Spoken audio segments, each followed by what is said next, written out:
কোথায় যাচ্ছো? হোটেলে। তোমাকে যেতে নিষেধ করলাম না? রাতে বললাম না আজ আমার আব্বা মা আসবে।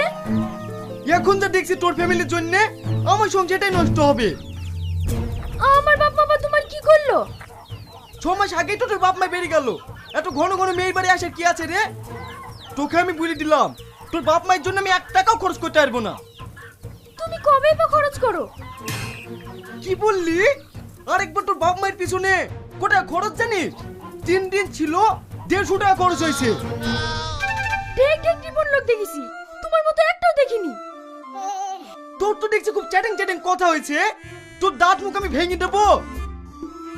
ভালো আছেন দুলা ভাই? হ্যাঁ ভালো আছি। তোমরা সবাই ভালো আছো? ভালো আছেন আব্বা? ভালো আছি বাপ। ভালো না থাকলে কি তোমাদের বাড়ি আসতে পারি? সে তো দেখি বুঝতে পারছি। যাও মা, ঘরে কি বসো।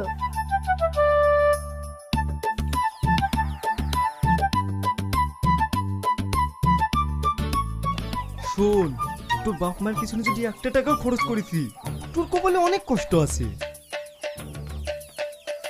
হ্যাঁ দুলা ভাই, আগের বার কিন্তু অনেক কিছু খাবো বলে খাওয়াননি, এবার কিন্তু শুনবো না।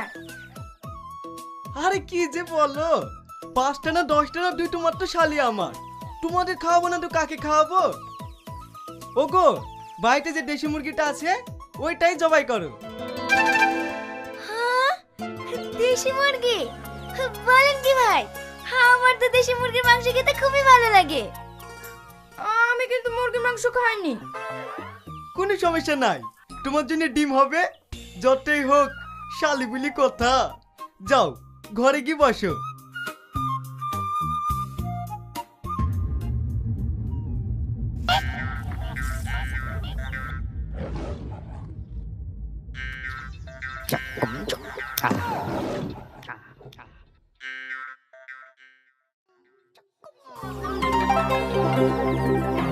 কান্না কর, কান্না কর।